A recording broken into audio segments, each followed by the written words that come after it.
Hoy, 20 de julio, es importante obviamente mandarles antes que nada un gran abrazo a Carlos Brown, el conductor habitual de este programa. Le mandamos desde aquí el abrazo a la distancia por el fallecimiento de un familiar, que obviamente lo tendremos de vuelta como cada miércoles. Hace 18 años ya, el estado que viene en la voz del amigo Carlos Brown. Estamos en vivo, son las 19:30, hasta las 20 vamos a estar en vivo con una invitada de lujo que después te voy a empezar a contar. Nos dejás mensajes, 52 77 0041, mensajes en el 155 también, 020 71 27, mensajes ahí también, y obviamente nos maileás como cada miércoles en el estado que viene, @enmetro.com.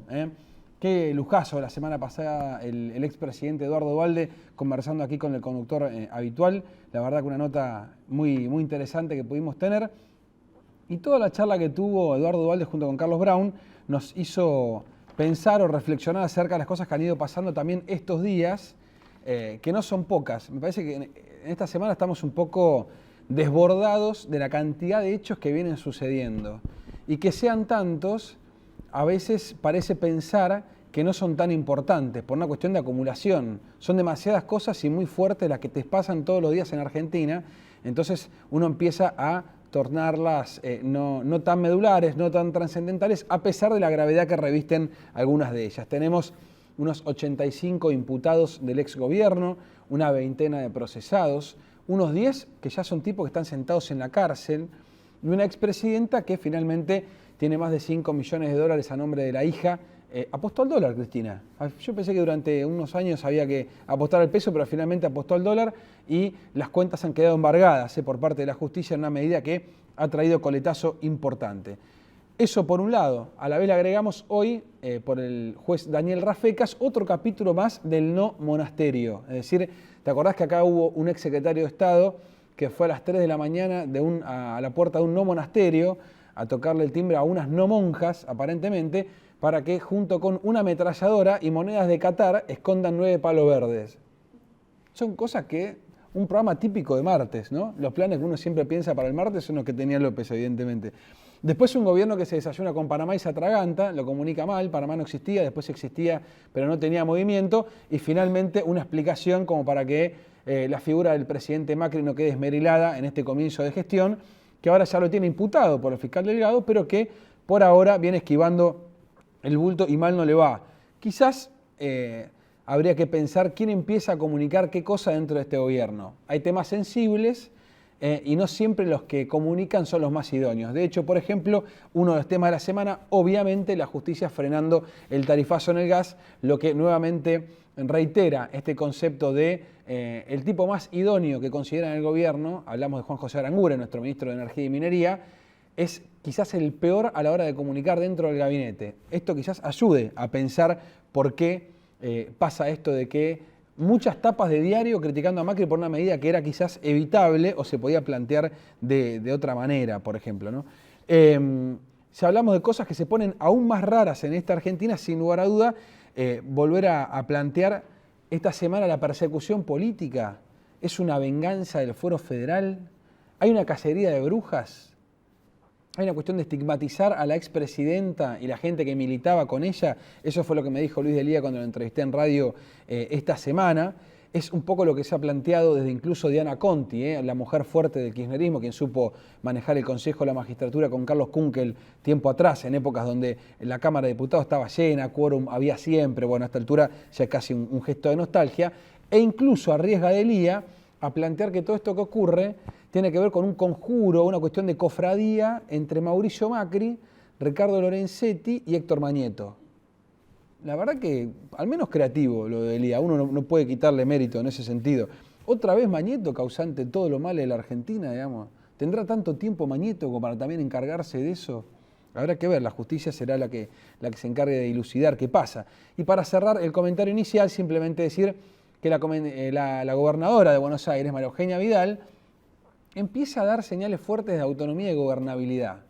Ayer la veía con Luis Echeverre, Sociedad Rural, con el Momo Venegas, el hombre fuerte del campo, también brindándole esa pata peronista que le aporta tranquilidad cuando llegan los mensajes del conurbano de ciertos varones que quieren generar un poco de ruido. Ya hemos tenido algunos mensajes bastante poco agradables por algunos portavoces.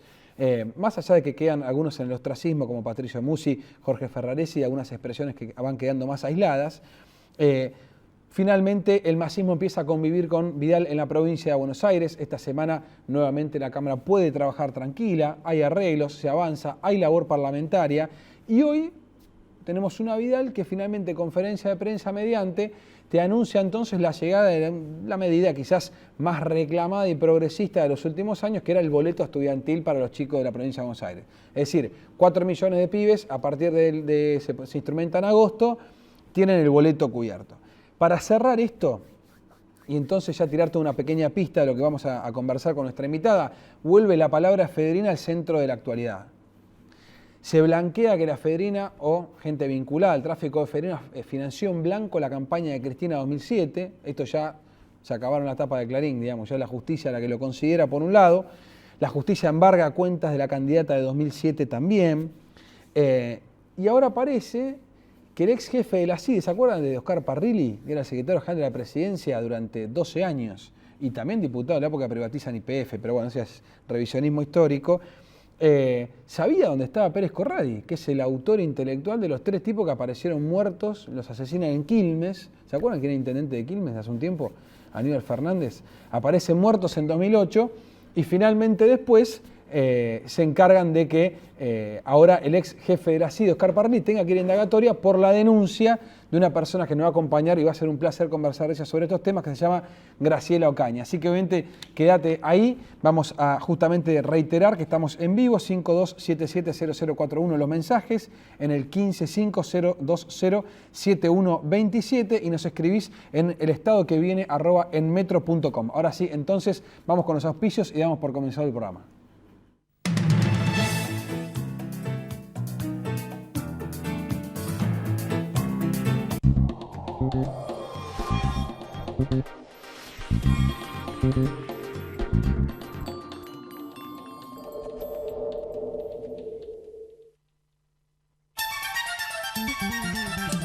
La fuerza del campo está en el trabajo de su gente y la fuerza del trabajador está en la UATRE, Unión Argentina de Trabajadores Rurales y Estibadores.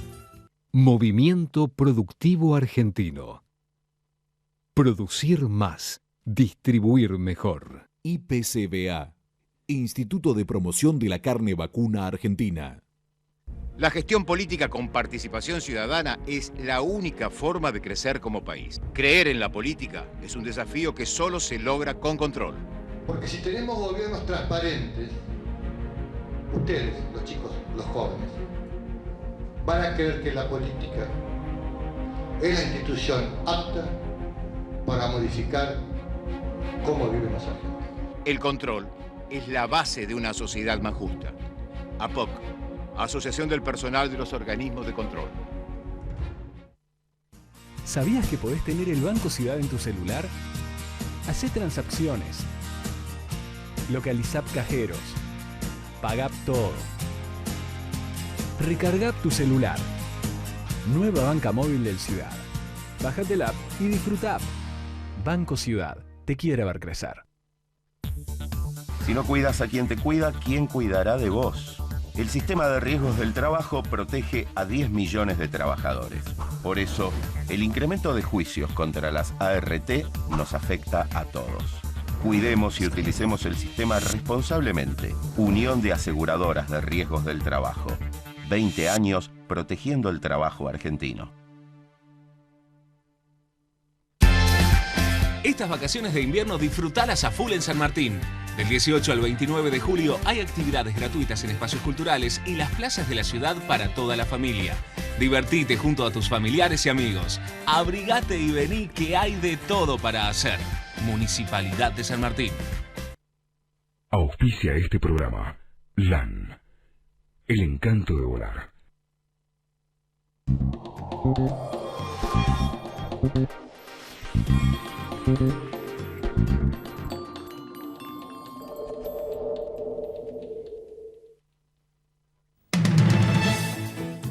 Bueno, como te decía antes, entonces ya sentada aquí con nosotros Graciela Ocaña. Muy buenas tardes. ¿Qué tal? ¿Cómo estás? Gracias por venir, ¿eh? No, gracias por la invitación. Qué semanita, Graciela, ¿eh? Impresionante. Pasan muchas cosas en la justicia argentina y en la Argentina, ¿no? Sí, la verdad que sí. Vos sabés que cuando uno lee un poco todo tu laburo en términos de denuncias, que es vasto, que arranca hace muchísimos años con el PAMI, y después incluso habiendo sido ministra de Kirchner, ¿vos pegás el portazo por Moyano puntualmente, por las obras sociales? ¿Por qué pegás el portazo del gobierno? No, vos sabés que yo, sí, una mezcla de todas esas cosas. Yo denuncié lo que se conoció como la mafia de los medicamentos. Bueno, Sí, con Pérez Corradi, sí, claro. también actor y principal en esa organización como financista y que está procesado por eso. Bueno, había una protección a ciertos dirigentes sindicales, porque eran socios del gobierno, claramente. Bueno, claro. Ahora lo vemos eso. Y la verdad es que yo no estoy dispuesta a aceptar que se le dé medicamentos adulterados a la gente, medicamentos de los que se consideran de alto costo, es decir, para enfermedades graves, Sí, claro. como medicamentos oncológicos, y admitirlo porque sea amigo tuyo, porque te financió. Entonces, yo la verdad que se lo comuniqué a la presidenta, en el caso de la bancaria puntualmente. Sí, Zanola. A Zanola, exacto, que estuvo preso varios años y que se probó todos estos hechos. Y la verdad es que la presidenta tuvo una actitud, te diría, de protección a estos dirigentes. Prefirió que ruede tu cabeza y no perder un aliado no político sé si de ruede peso. mi cabeza, pero yo en ese momento entendí que no tenía nada que hacer en un Claro. gobierno que protegía a ese y a otros dirigentes Sí, claro. sindicales porque eran socios del gobierno, ¿no? Ahora, Después vos sabés- terminó por ahí hasta peleándose con esos Sí, dirigentes. sí, seguro. pero De hecho, se terminan peleando todos.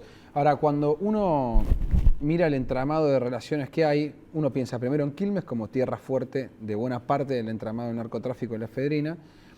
Ahora, vos ahora planteás esto de que Parrilli sabía dónde estaba el autor intelectual del crimen quizás más rimbombante que hemos tenido en torno al narcotráfico en nuestra historia reciente. Digo, 3 ejecuciones en Quilmes que son después llevados a General Rodríguez.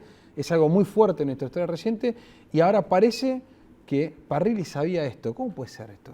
¿Esto se denuncia? Bueno, puede ser porque evidentemente no querían o pensaron que detenerlo a Pérez Corradi podía complicar aún más la campaña electoral de Scioli y Aníbal Fernández. Yo creo que esa fue la explicación, porque esta información fue aportada en el mes de agosto, en el tránsito entre las PASO y la elección general, y creo que tiene que ver francamente con eso. De todas formas, Parrilli deberá explicarlo, lo mismo creo que en algún momento Berni, de cuál ha sido su actuación, porque lo que sí está establecido es que el fiscal Bidone de Mercedes recibió esta información y, por supuesto, para chequear la veracidad pide la colaboración de la Gendarmería a cargo de Berni, que le toman declaración a esta persona ya en territorio argentino. Él estaba en la zona de Ciudad del Este y prestaba servicios para Pérez Corradi. Sí. Es una persona que aporta mucho material, desde fotos, la descripción de los lugares, dónde se ubicaba, cómo se podía ubicar, y la verdad es que nada hicieron con eso. Ahora, ¿entendés? uno piensa, hay gente y eso que... es grave, porque yo Sí. creo que esto lo hemos podido comprobar y el juez lo va a poder comprobar. Pero el tema es que hubo otras situaciones donde Pérez Corradi, que ingresaba habitualmente a través de la frontera argentina. Había estado en enero, de hecho, cuando él dijo. Exactamente, estuvo en enero y había estado continuamente, porque Pérez Corradi hacía lo que hacía siempre, traficar con drogas. Claro. Y fue protegido siempre. ¿Por qué? Bueno, eso es lo que deberá explicar, digamos, Aníbal Fernández, Parrilli, y en realidad Cristina Fernández de Kirchner, porque su gobierno protegía a narcotraficantes. Ahora, uno cuando Corradi ha declarado ya con Servini y Cubría unas 30 horas, y parece que uno que se queda con gusto a poco. Porque, por ejemplo, cuando habla de la morsa, que era la gran frase que buena parte de la justicia, incluso uno consulta fuentes de tribunales y esperaban un señalamiento más concreto, dicen, a mí me lo dijo Forza.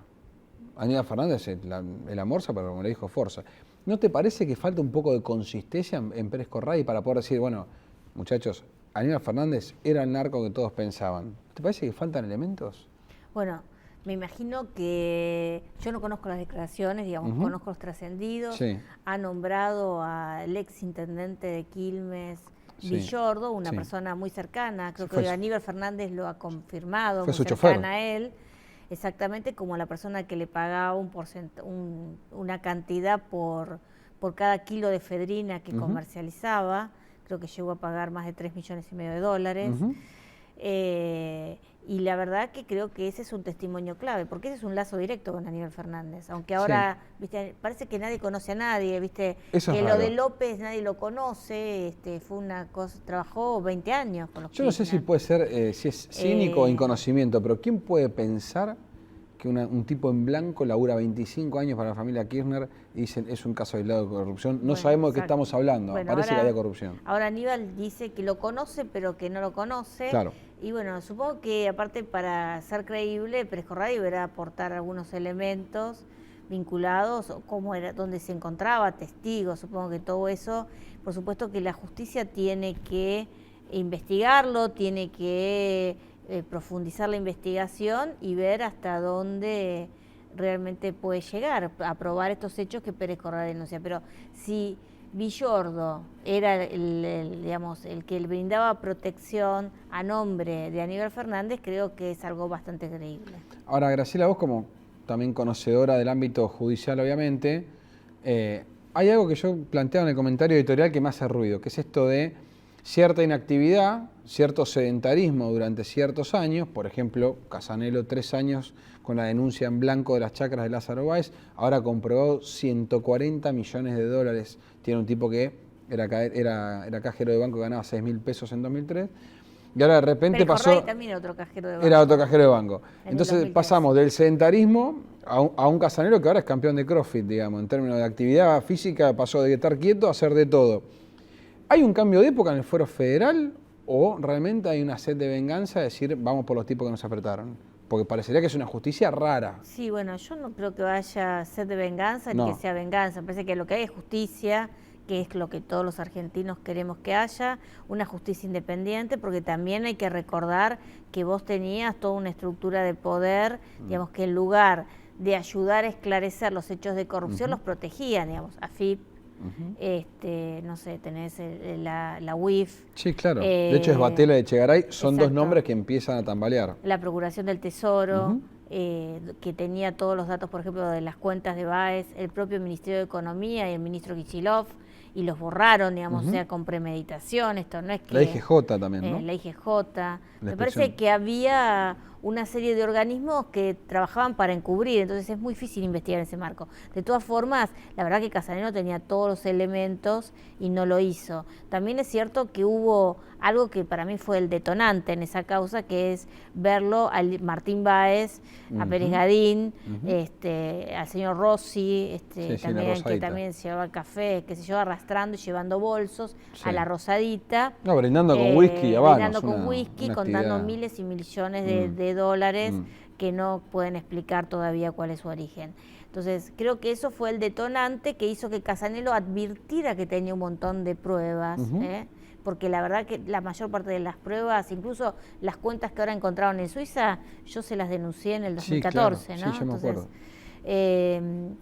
Pero bueno, son también cómo funciona la justicia, una justicia que fue muy presionada, que se intentó desde la democratización de la justicia, esa reforma judicial que la mayor parte fue declarada inconstitucional por la Corte Suprema de Justicia, y luego de la ley que promovía la procuración, digamos, como que llevaba adelante la investigación de las causas, el traspaso de las escuchas judiciales a una mujer que es la procuradora, que, digamos, se sostiene como ser fanática, militante de Cristina Fernández de Kirchner, de Justicia Legítima. Particular. Entonces, creo que todo esto, por supuesto, no ayudaban a que la justicia pudiera investigar, porque me parece que se actuaba para evitar las investigaciones. Lo que se ha corrido para mí claramente es el manto de impunidad judicial que tenía, o sea, esa protección política que había hecho Cristina Fernández para ella, para su familia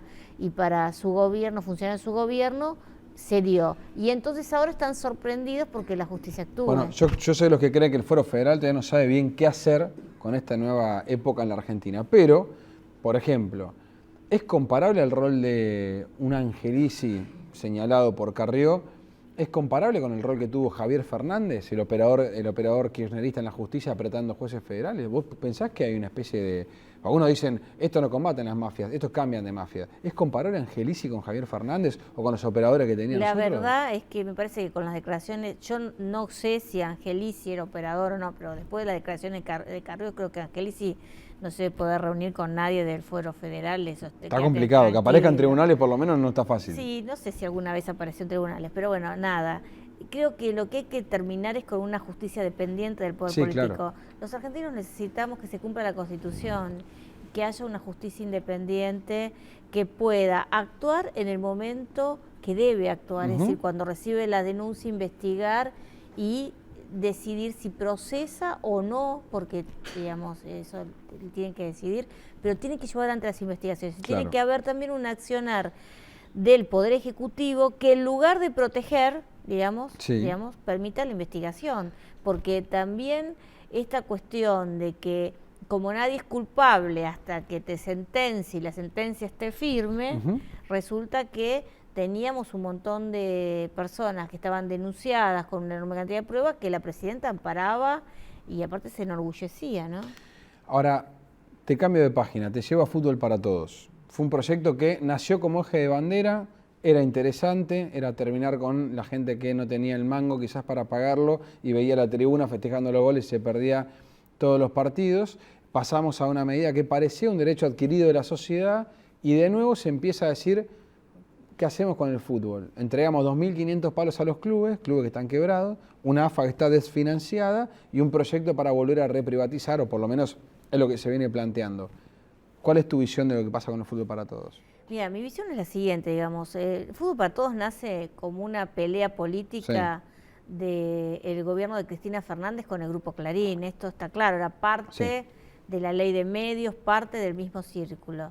Creció que lo castigaba y creo que le hizo un gran favor, claro, al Grupo Clarín, porque el Grupo Clarín tenía que comprar los derechos a un tercero para poder, que después te lo cobraba vos, ¿no? Pero lo cierto es que el Grupo Clarín después accedió a todos los contenidos sin pagar un peso. Claro. Los argentinos, para que la gente entienda, el 85% ve televisión por cable y ve los partidos de fútbol por cable. Entonces, ni el compromiso de que la del fútbol iba a ser gratis, porque no fue gratis, porque todos tenemos que pagar cable para poder verlo. Es cierto. Ni tampoco que la plata fuera a los clubes, ni digamos que están totalmente quebrados, que iban a refinanciarlo y todo lo demás, ni tampoco se cumplió con otro de los preceptos que creo que buscaba el Fútbol para Todos, porque el fútbol no es gratuito, lo pagamos con nuestros impuestos. Le dimos a los clubes de fútbol 1.000 millones de dólares para que los argentinos tengamos idea de lo que nos costó, porque a veces te dicen no, porque el fútbol gratis, no, el fútbol no ha sido gratis. Nunca fue gratis. En realidad, el gobierno, tras la pelea con el Grupo Clarín, vio la posibilidad de hacer un enorme programa de propaganda política, que es lo que financiamos con estos 1.000 millones, y el dinero se perdió, digamos. Hoy tenemos los clubes más endeudados de lo que estaba en el 2009, cuando comenzó el programa.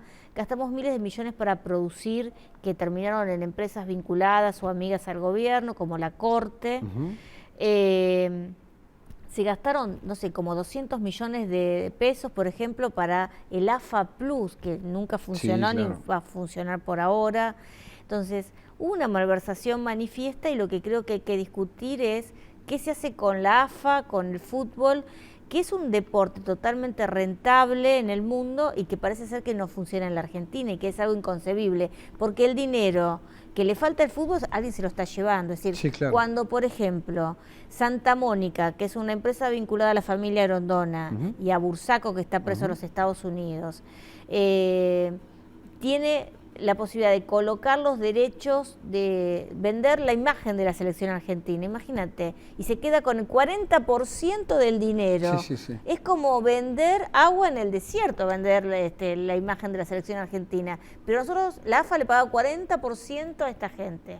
Bueno, se queda con un montón de plata que debería ir a los clubes, que debería ir al deporte que, digamos, de las inferiores, del interior, que realmente es lo que la gente necesita, ¿no? Ahora, vos sabés que antes de cerrar, quiero tu opinión, si podés cortita ahí al pie. ¿Qué pasa con Cristina Kirchner? ¿Va presa, no va presa?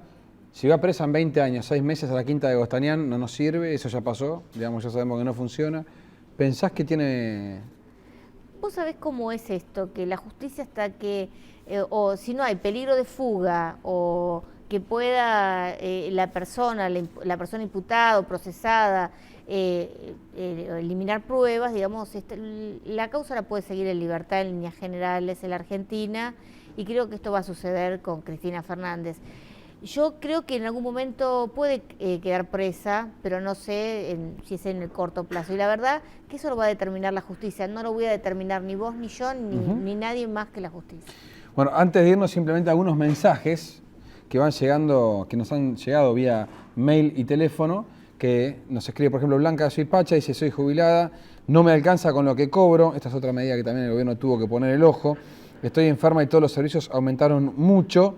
Nadie hace nada por los jubilados. Esto, bueno, sabes que la yo justicia trabajo ya ha puesto una pata mucho sobre el tema de jubilados, y los jubilados tienen que acceder a la tarifa social, y a veces les cuesta mucho porque o no tienen el servicio a nombre de ellos, por estar del marido fallecido. Claro, están adentro, entonces tienen el derecho, y nosotros estamos trabajando, y el gobierno vamos a pedir que por favor haga un trámite más sencillo para los jubilados. Más expeditivo, sí.